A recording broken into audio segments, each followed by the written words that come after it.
Hello, everyone. Sorry you couldn't hear him. We're having a little bit of mic issues. We are now on game 3 of Battle for Indiana League of Legends. Just waiting for Champ Select to load up here. Uh, Sorry, just trying to fix some mic troubles over here for 1 second. My techie days are over, so yeah, I'm a little bit confused into this one.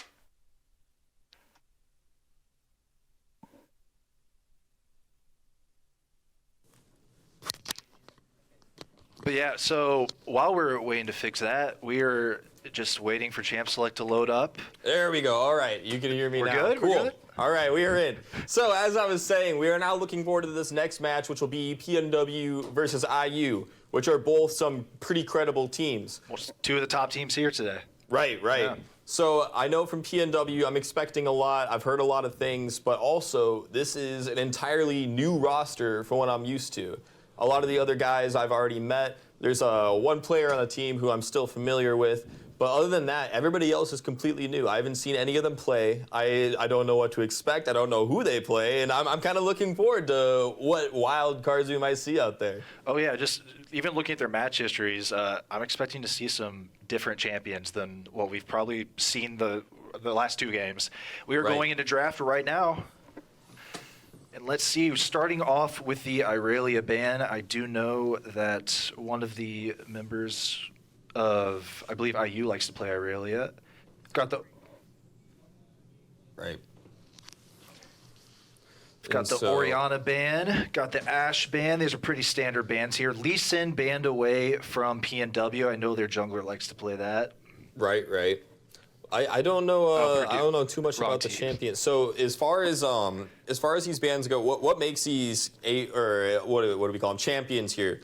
So what makes these champions that have already been banned? Why would we do so? Other than the fact that the players like to play them. Yeah, so What makes them overall, so strong? three, the Seraphine, the Ashe, and the Oriana, they're just typical meta picks. They're very, very strong right now. Okay. Just against what's normally picked. The Jarvan that was banned away, he's just an insane ganker. It makes it really, really hard for anyone to play the game. He's probably one of the more broken champions Yeah, in the game, right? he's a top champion right now. Probably the best jungler for competitive play, I'd say.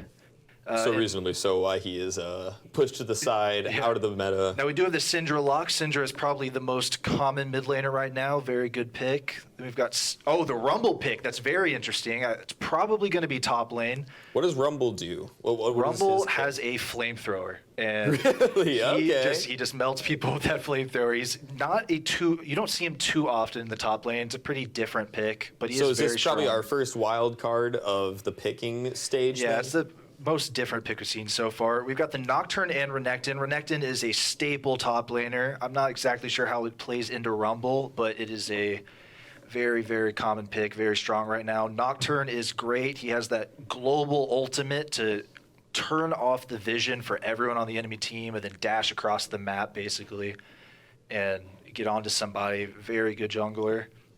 Right. And it looks like we're going to see the Zen Chao for jungle, Wukong. So what we're probably looking at on the top lane is Rumble versus Renekton. is Oh, what for you sure. know? Rumble versus Net. It could be a Rumble mid, maybe even a Rumble jungle, but although wait, that's a Rumble mid. If they locked Wukong, Wukong's going to go in the top lane, I'd imagine. Could be the jungle. These are kind of flex picks, Rumble So and as you were Wukong. saying, Rumble you would expect to be top lane. So I expected top lane. How would he do in the jungle then? I guess what would be his forte and his strength? Not just a flamethrower, I assume.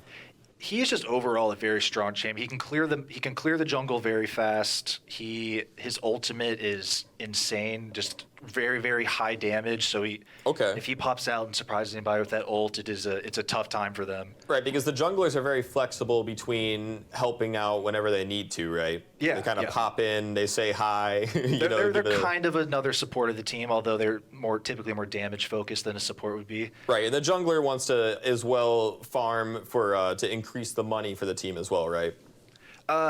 They farm for themselves in the jungle. They clear camps. Okay. To get their own level up? Yeah. They focus on themselves for clearing camps in the jungle. They're more just roaming around trying to get the numbers advantage in a fight on the map. Okay. So it looks like we've got the Samira and Varus bans. Not typically what you would see banned. I imagine that one of That's the probably players. more centered towards players then. Yeah, it's probably targeted at one of the other players. Got the Silas pick in the mid lane. So that means if he locks this Silas, that means Wukong is most likely jungle and Rumble is top lane, is my guess. I've always actually, weirdly enough, this might be a weird take, but I always enjoy watching the top lane. I always, I reference it to, what is it? What the French did in the war, guerrilla tactics, where you kind of run up, you want to slap them around a little bit, and you back up immediately right after. So it looks like we've got the Xayah and Rakan locked in, the dynamic duo. Their abilities work better together with just those specific characters. Then on the other end, we've got Silas locked in for the mid lane and Alistar locked in as support. I haven't seen Alistar too much in competitive, but it's a very, very good champion. So then on the PNW side here, you would say Rumble and Alistar are kind of the weird picks of this match? Yeah, they're the weirder picks. They're not super weird. It's just not a lot of players know how to play Rumble. So he's a little rare just because of that. If they know how to play him, you'll see him because he's very strong in multiple different roles. Right. And so, well, I guess what we're looking at then here is PNW is probably trying to do something along the lines of surprising them with a couple unstable picks then, is what I would assume here. Yeah, it looks like with their team comp right here, they're looking to just CC lock somebody. They're going to knock someone up, stun them, knock them up again, knock them up a third time, and whole time they're standing on top of a Rumble ultimate and losing all of their health. So that's their game plan right now. Okay. And they scale very hard. They outscale IU by quite a bit here. Really? So if the game goes late, I believe PNW has a really strong chance. But IU is a strong early game team comp right here. So if IU's able to get an early lead, this could be bad for PNW. So essentially, PNW wants to try to run this out as long as they possibly can. If they can. I mean, they could get the early lead too and make it easy for them. It really just depends on how it goes at the start. Right. Yeah, PNW wants it to go late if they possibly can. Understood. Yeah, see, I'm not too familiar with League of Legends. Yeah. I love watching it. Like League of Legends. So I'm a Valorant broadcaster. Okay. But two games that have always caught my attention due to mechanics is Rocket League, and then I've also always enjoyed watching League of Legends. Like the two leagues. It's it's kind of like a charm to something you don't understand. You see players do things that are different. You see players do things that you don't expect. And when you're kind of like, a newborn baby to things, everything's more vibrant. The colors are a little more. It looks different, and I don't play a lot of MOBAs, and so it's like for games like these, I will never survive as a player, but I love watching players dominate the field. Yeah, I always love to describe League as like the chess of video games. It's very strategic compared to what I'd say most competitive games are. It's more about seeing how people are moving around and countering different strategies than it is individual skill with a champion. Although that does come into play and that does matter. Right. But it's a lot about strategy and playing around, reacting to different things happening. Right. Well, and one of my favorite things in the game too is essentially when you get to later on in the game, let's say when like Baron spawns and stuff like that, you always see players do different things where if you have all 4 dragons, you don't really care too much about the Baron. Your minions are already upgraded enough, but the Baron does give a gigantic buff, and I think that's probably what PNW is probably going to be playing for in the late game then. Oh, right? yeah, especially more recently, they've nerfed dragons. So really? Wait. So the Dragon Soul is super strong. Once you get 4 dragons, you'll get a Dragon Soul. That's buffed. That's way stronger now. However, individual dragons don't matter quite as much as they have historically right now. Okay. So the Baron and Rift Herald are prioritized a little more than they were in the past. So, and I mean, we were just talking a second ago. You were saying that due to these last 2 patches, the game is played like almost in a completely different light. The meta has entirely shifted. They've made That's good to hear. They've made jungle a lot harder to clear, so it's swapped out a lot of what champions are in there. Mid lane has become like a support, or not. It's become more of a caster mage meta. Right. So as we saw, they did the Silas. Silas is more of like a damage mage, but Syndra right there is a classic mage. Syndra's really, really good right now. Right. I expect to see Syndra doing quite a lot this game coming in. Okay. And we're actually loading in right now. ready to see this game. Oh, I'm excited. I mean, I've been watching already. We've seen a little bit of what looked like to be a couple sweeps, but see, what I've heard going into this match is that IU's kind of like a sleeper team. They're about to sneak up and show us something that we haven't seen before. Oh, yeah. I mean, as opposed to other schools that a lot of them have, like, picked out players or scouted players, this is just 5 people that got together, and it turns out they're all really, really good. See, and that's the type of stuff I like, you know, especially with content creators and such. I love watching content creators play against pros or even players who kind of, you know, more so enjoy the game than, you know, take it as seriously as a lot of the pros do. Oh, yeah, I love to see it. I came here expecting to just root for Ball State. I know I'm a Ball State Right. member, but, Me and PNW, I get it. You know, those are my guys. but seeing a team come out here with just 5 players that just have a love for the game and just happen to come across each other, I'm kind of rooting for IU. Yeah. I'm feeling for them. You know, I have to say, as much as I want to keep it biased, I would love to see what IU brings to the table. Oh, yeah. Especially with the rest of the battle for Indiana going on right now. It seems that between the 2 teams right now, the ones that are more prone to take the belt would be IU versus Ball State. So I feel like those are 2 teams right now that there's going to be a lot of tension, a lot of anxiety, and a lot of shaking going on throughout these matches. Yeah, and I'm very interested in this game. These are 2 highly ranked teams. This is probably going to be the most competitive game of the day up to now. I'm very excited. Let's see, right now we're looking at, so this is the mid lane, right, what we're looking at? Yep, these are the mid laners, and right now people are just kind of farming, feeling each other out. Not a whole lot happening, but Alistar face checks and gets the knock up onto Rakan right here. They're going to run him down. They might kill him. Well, if he manages to get, yeah, no, it looks like he's gotten far enough away that he's out of fire and out of the heat of the flames right now, kind of standing more in the back line. From what I can tell, he's got more of a magic type build, right? Sorry, what were you talking about right here? I'm talking about Raven's character, or Raven's champion, who he's playing. Oh yeah, so he is a support. He's going to build mostly just like utility items that help buff up his teammates a little bit, that maybe get a little tanky, and he just knocks up people. He knocks them up, and this fight up top That's a lot of could damage turn for the deadly. top lane. I was about to say, I see that flamethrower you were talking about, but now we were back down to the bottom lane where it looks like there's a lot more heat going on. The opponent is going to have to back off after going under a lot of flame. And it looks like they are going to have 3 players coming to the bottom lane to liven up the scene a little bit more. Doesn't look like Nocturne could find a play quite. Oh, he stopped his back. He's going in. He might see a play here in the bot lane, but there's a fight top. The stun comes in, Pranked is going to have to back up, and it looks like there's a lot of tension going on in the top lane as we normally see. The mid lane is kind of just, ooh, we got a stun coming in, he's going to throw some damage, but unless the players are pretty much neck and neck on top of each other, we're not going to see too much. Oh, and there we go, first blood is going towards Purdue. Oshini with that. Oh, can he get a double here? I think he's going to get traded the 1-for-1 pick, but that's a great play for Renekton right there. Absolutely, especially in the top lane. You know, that's one of those roles where you really don't want to see a lot of action, and you just want to kind of hit them back up and just be annoying. And to see the first bloods coming from the top lane is kind of rare. Yeah, early that could mean a lot for Renekton right here. He got that early pick, early gold, first blood gold. He might be able to take the lead and kind of run away with top lane, especially with that champion. He loves early game fights. If he gets a lead, it's a problem. Right, absolutely.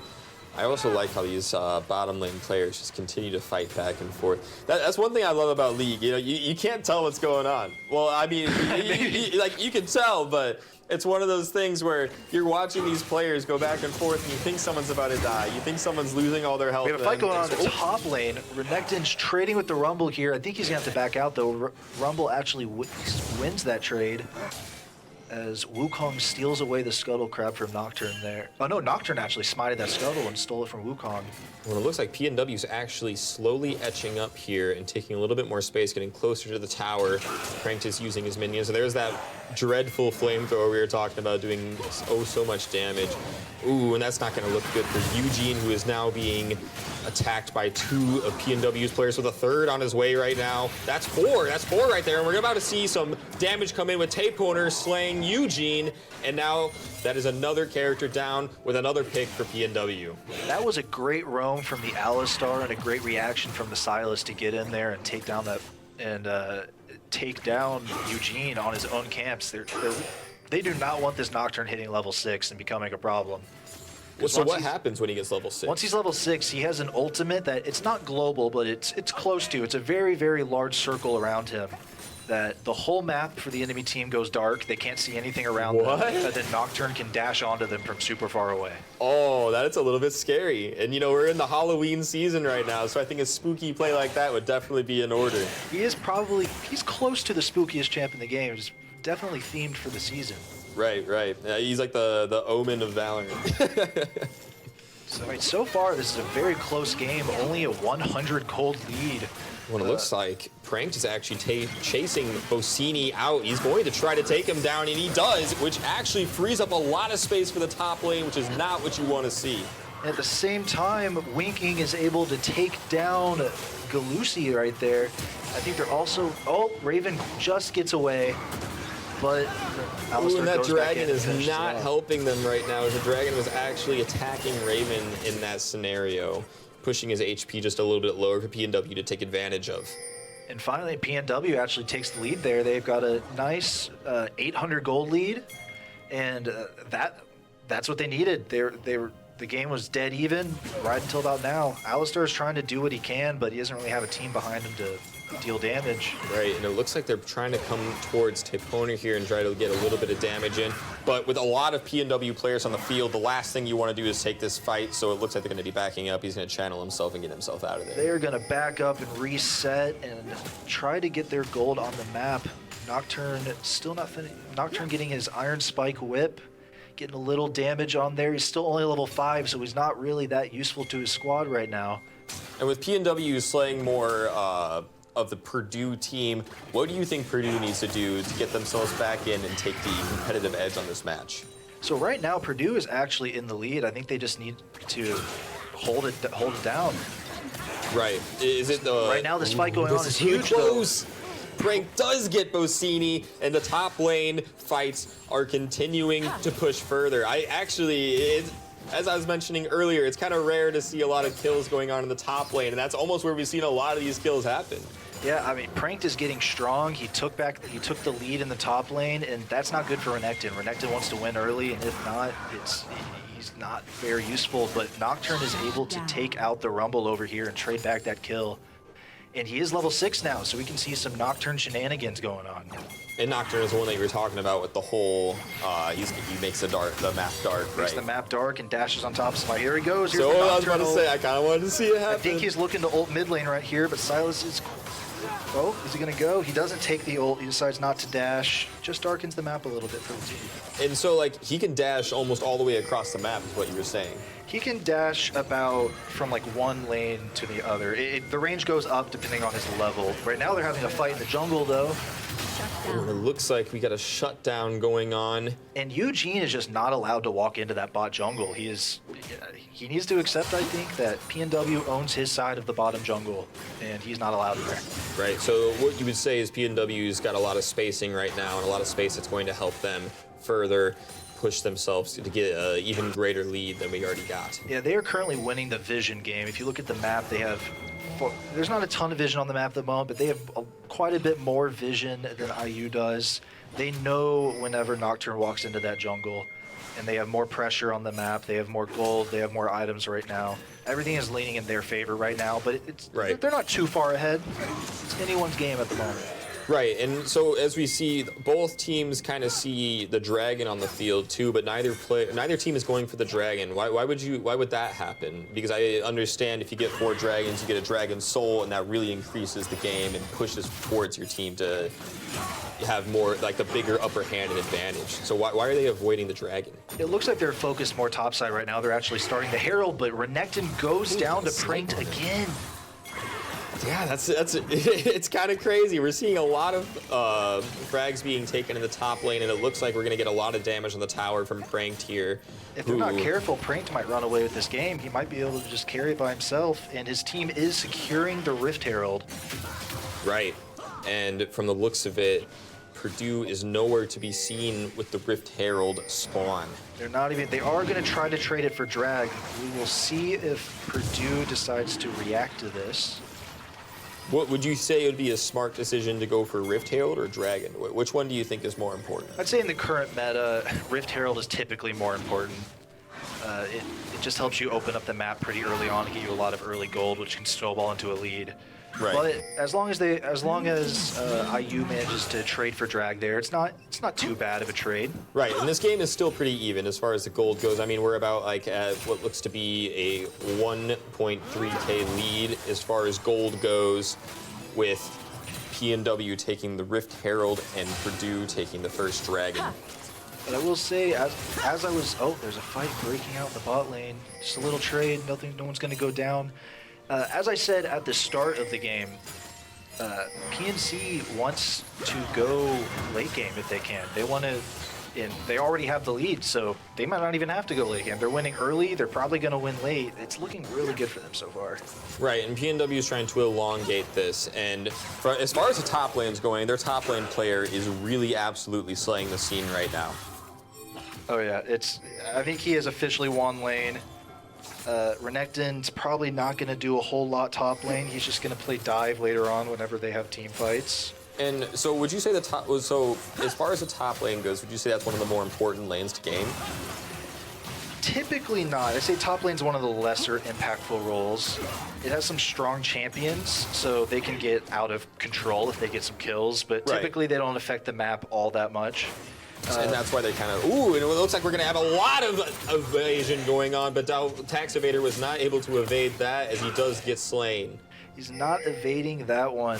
Doubtful gets a great gank off. There's a fight in the bottom lane. And we see... This one's looking more towards the side of Purdue, actually. blows his ult, but then Nocturne goes in with his ult. Xayah ult, they're blowing everything. Can they take down the Alistar? Yes, they can. They secure it easy.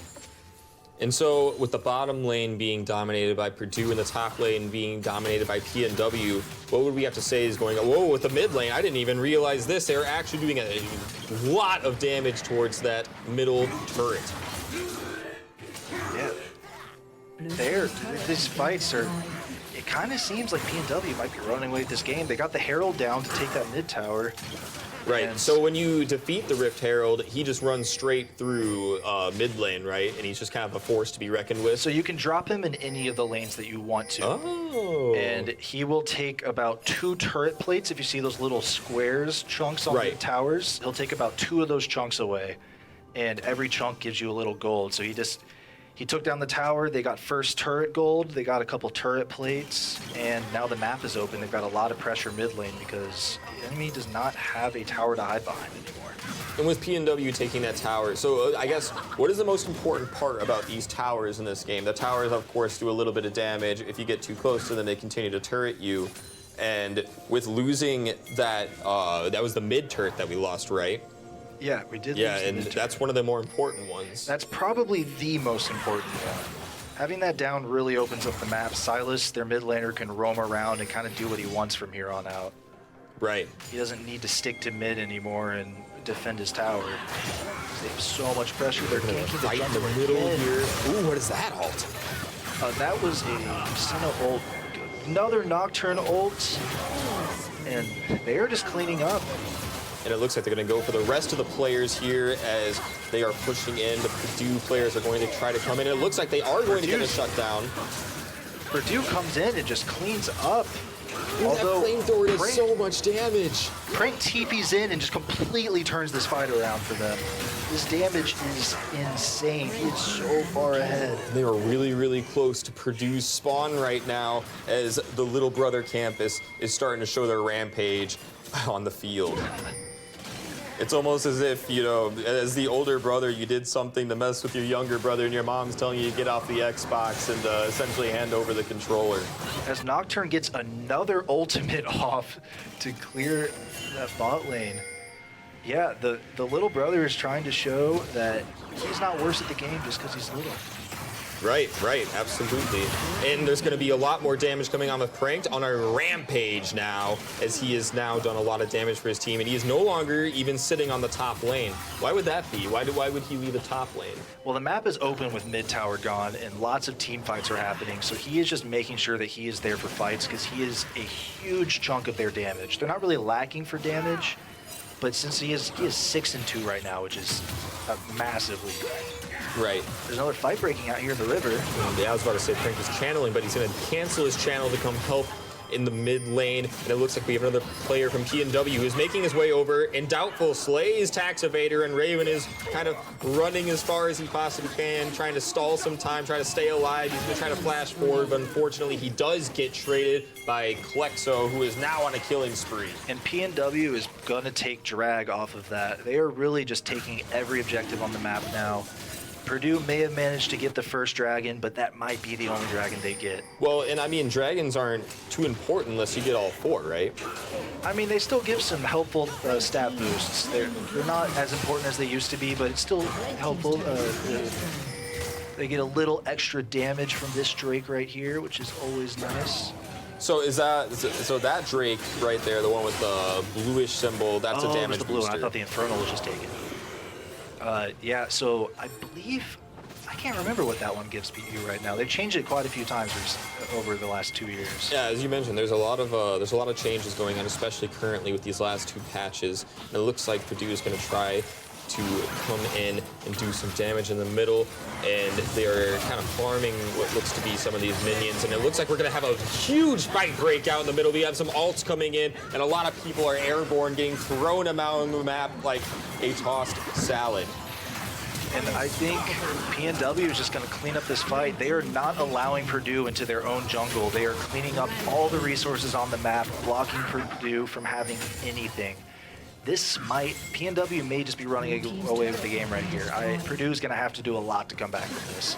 Well, I mean, I'm no expert with numbers, but when you have about 3 times the amount of kills, it's kind of hard to come back from, especially now that they don't have the option of getting all 4 dragons and getting that dragon soul. And they also have an 8,000 gold lead, which in League, that is a massive gold lead. Right. They are able to get more items on the map, which means more damage, which means they win more fights. They're taking the second Rift Herald. I was about to say, I just saw PNW started to attack that Rift Herald there, and there are no Purdue players nearby to be found. Is there anything that you can recall that Purdue might be able to do to get themselves back in this game? Right now, if I was Purdue, I guess I would just try to, as best I can, get gold onto Syndra or Xayah. They really need some damage. They are lacking right now. They really especially with PNW kind of almost dominating every single fight, starting just from the top lane alone, but now all over the map as they continue to win these big team fights and skirmishes. Yeah, Purdue really just needs, honestly, at this point, I'd say they need a bit of a miracle to come back at this game. It is a tough one for them. Would you say that middle turret was probably one of the turning points of this match that kind of put it into PNW's favor? I think taking that turret kind of solidified their lead, but they have just slowly over the course of this game been just gradually gaining a lead, and not allowing Eugene to enter his own jungle pretty much all game has probably hurt the mental of Purdue, but it's made him very poor. He is behind in XP. He's actually 2 levels down on his counterpart in the Wukong. Yeah, that's not where you want to be. Purdue is just lacking resources right now. It's going to be another turret going down. PNW taking one of Purdue's turrets, getting even closer to their spawn. 2 players from Purdue getting jumped into the air like they are in Sky Zone right now, while PNW is kind of pushing themselves forward, and we're going to have a gigantic fight break out right here in the bottom part of their spawn, which Purdue is being pushed even further back and kind of having to hunker down and get ready for what's about to happen. Purdue needs to try to win one of these fights that's happening in their base, but they might be able to get a pick here as the Syndra ult goes on and cleans up the Senna. That's what they need. Just keep doing that. Stall the game as much as you can, get some gold on your carries, and maybe you can win some fights. But as far as it goes, this would be really, really difficult for Purdue to come back on. They're going to need some kind of miracle, as you mentioned earlier. So Baron could still spawn, right? Or is that way Baron is further? actually about to spawn here in about 40 seconds. Okay, so I guess in that sense, what Purdue really, really needs is to take control at Baron, but with the lack of level and being at quite a gigantic disadvantage, Baron is something that they might not even be able to really take. And they don't necessarily need to take Baron. They just need to stop PNW from taking it, because if PNW gets that Baron, the game is most likely over within the next They're just going to push into their spawn.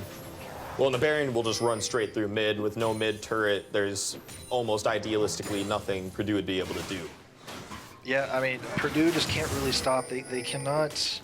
They're not able to step up to these champions that are much, much stronger than them right now. Well, I mean, especially since we're looking at about like an 8,000 difference in the gold lead. It's really not looking good in the hands of Purdue. And once again, they're invading their jungle, cleaning up every single camp, not giving Purdue anything to take back and try to come back. Eugene is able to sneak away his wolf camps. He's probably a little happy, the first camp he's gotten in the last 20 that have spawned. Right. Well, and it looks like PNW is now going to send some support to the top lane, and that's the Rift Herald right there. They're going to be trying to take another turret, which would be their 5th turret of the game already, with Purdue only having 1. Yep, let's see if this Herald can take down another tower. It's definitely going to hit it. I don't think it's going to quite take down the tower. That was a lot of damage, though. That was a very crucial amount of damage, and something that PNW definitely should not be getting in the hands of Purdue. And I believe PNW is going to be taking the 3rd dragon right here, the 2nd for them, although they might opt to go for Baron first. That's probably the better play. Yep, Calexo starts the Baron. And let's see if Purdue even tries to contest them. I don't really think they can, but they don't really have an option. Well, they're going to be making their way through the mid lane, but it looks like PNW actually has a player that's kind of lurking, but Purdue also has a player lurking down underneath. So it might actually potentially change the way this is going to go. There's a huge fight breaking down in mid, and their ults are going to be popped. There is so much going on, it's almost blinding to see. Nocturne pops his ultimate, blinds everyone. Nobody on the PNW side is seeing anything. But they are coming out on top of this fight. Draken's going to have to back away, but unfortunately he does not get away. As Doubtful is now entering his rampage state, and they're going to make their way back up and get to Baron, and it looks like PNW is going to be taking this, and that might just be the game. That is a P1 PNW team fight and Baron take. Folks, I think this game is ending within the next minute or two. That is a tough lost team fight for Purdue. Their last chance was really preventing that Baron take and taking it themselves, but I don't see much hope for them here. Right, and when the Baron is slain, that basically upgrades all your minions, and with that mid lane already being open, they're just gonna kind of rush in like the 7 dwarfs and just overtake everything. It gives the minions more health and more damage whenever somebody with that Baron buff stands next to it. And they're just gonna run it down lanes, push the waves up as much as they can, probably take a few more towers here. I do think they're going to look for Dragon first. Maybe we'll see a bit of a team fight here on Dragon, although Purdue, I do not think can contest really any team fights. Yeah, as far as Purdue versus PNW, and as I've been calling it all tournament PvP, it looks like this first PvP is going to be going to PNW. Yes, it is. The little brother is looking like he's going to take down the big brother school. And yeah, this game I think it's pretty much over. Nocturne, or the Eugene over here, is getting his camps finally. He's a little happy. He gets his blue buff for the first time. Able to sit in the jungle for once instead of being pushed out of it immediately. But the trade for him getting his blue buff is a mid turret, which really is not worth it in the long run. I do find it interesting that PNW hasn't taken the drag yet, but I guess they're just more focused on pushing up their waves. I don't think they even need the dragon. At this rate, Purdue's stuck in their spawn. They can't even get out right now. They're going to need to win a team fight here, and with the lower levels, that's almost impossible to do. Yeah, luckily for Purdue, they do have decent wave clear with the different champions they have, but they're going to get dived, and a team fight breaks out. There's a lot going on. I see the flamethrower blasting everywhere. Raven's going to try to flash his way out of there. Calexo is now slain Tax Evader. The double kill comes through, and we are looking at the League of Legends loading screen, but we are back in the game with a double kill coming through, and it looks like PNW is now in the spawn. They're going to be attacking that front turret, and that turret is going to go down. Turret destroyed. They're going to break what is looking like to be the fountain of youth for Purdue right now. The inhibitor goes down, and it looks like PNW is just finishing up what looks to be light work. They are just absolutely wrecking Purdue's base. They do not want them to have a home to stay at. They are taking all of this down. They're probably going to back up right here after decimating the base. They're going to go and try to get dragged, but Syndra is TPing in behind them to see if Tax Evader might be able to do something here. And Syndra is looking to take down the Alistar. I believe he's going to go down, but not before he stalls it out for 45 minutes. How long can he stall this He's fight? still alive. He's just dodging them. He's bobbing and weaving underneath Mike Tyson's fearful hands. But the Purdue team is, it looks like they're about to go for the Dragon, right? Or are they backing up and just continuing to hold their spawn? Is that all they can do? They are just backing up. They do not trust themselves to be able to take Dragon before PNW gets there. They're just going to collect as many resources on the map as they can while PNW isn't there fighting them for it. Yeah, that's a really, really tough game to happen. I mean, Purdue having 0 Rift Heralds, only having 1 turret, and not really having any type of gold to contest the gold that PNW has. It looks like PNW is going to be making their way up from the top to the bottom, and they're going to try to come in for a nice little sweep here. Yep, they're just clearing out any other resources that are still up on the map, and they're probably going to group up and look to push one of the lanes. It's only a matter of time before this match comes to a close, and it really does not look like Purdue can do anything. And games like this are why I typically do not like the Renekton pick. I know he's very, very popular in competitive play, but if he does not get that early lead, he's just not useful. I mean, this Rumble is melting everyone in these fights, and Renekton's not really doing a whole lot of anything. No, and we're about to have a gigantic team fight come in. The ults are being popped, and Glacier is unstoppable. Pranked is dominating, and it looks like this is where PNW is going to absolutely destroy Purdue's defenses and make their way towards their next tower. And that's just sad to see. Purdue actually played that fight quite well, but they are just so far behind that it doesn't matter. They don't have the damage, they don't have the health that they need to win those fights, and that is going to be a win for PNW.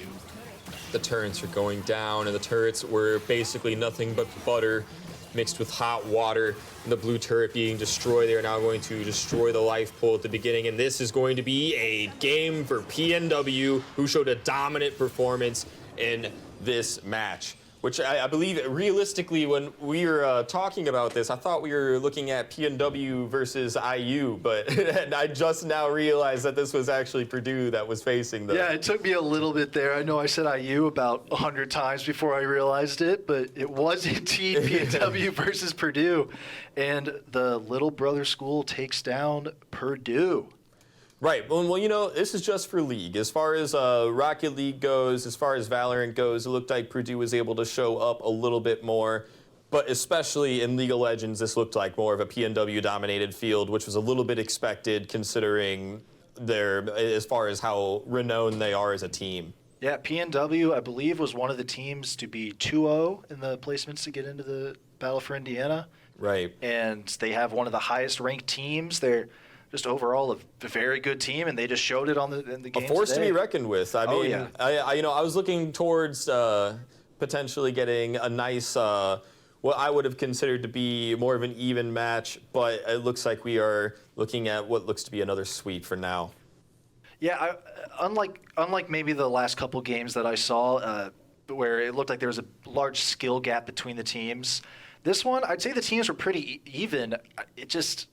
Where do you think Purdue went wrong? Where do you think was it in the top lane where they continued to lose and the frags are being built up, or would you say it was when they lost that first turret in mid that really kind of solidified the deal for them? Yeah, I believe it was largely in top lane.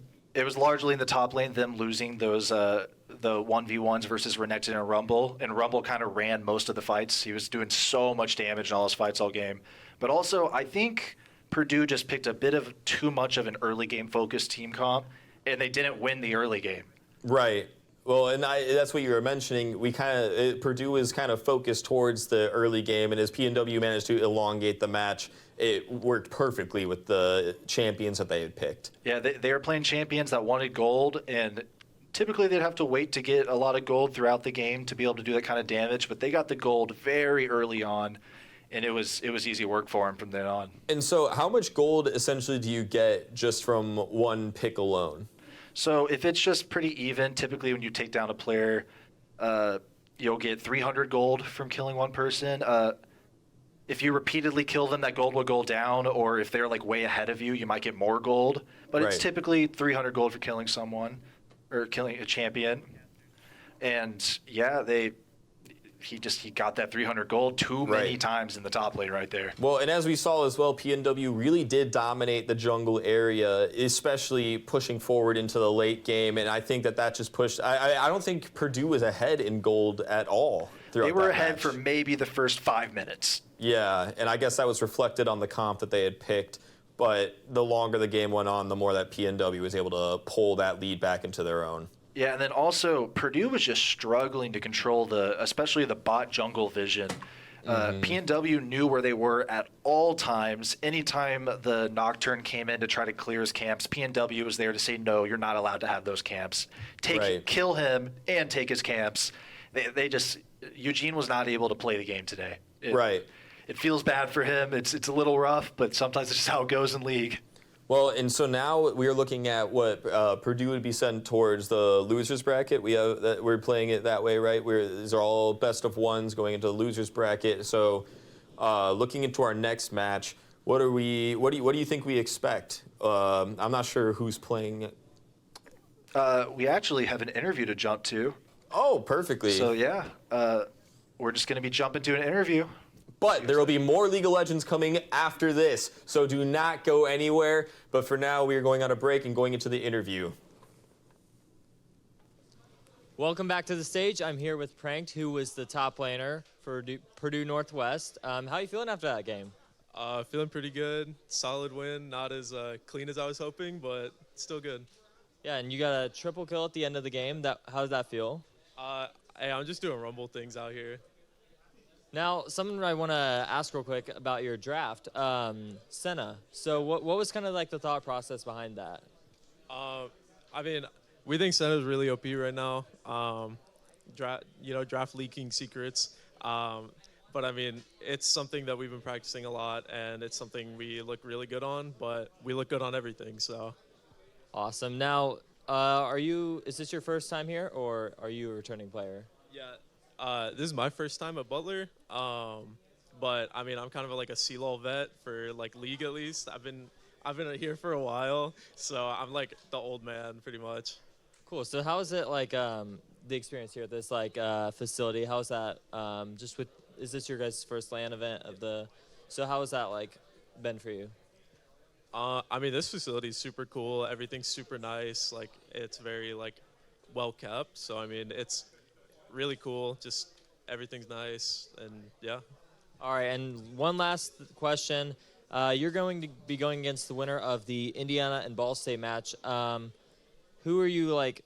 Well, I guess what are your predictions, and how do you guys plan on going into this? Or if you don't have to share that part if you don't want to, but. I mean, we think Ball State's gonna win, but that's like our revenge story right now because they seeded us 13th for 66 games. So that we gotta show them that they wrongfully seeded us.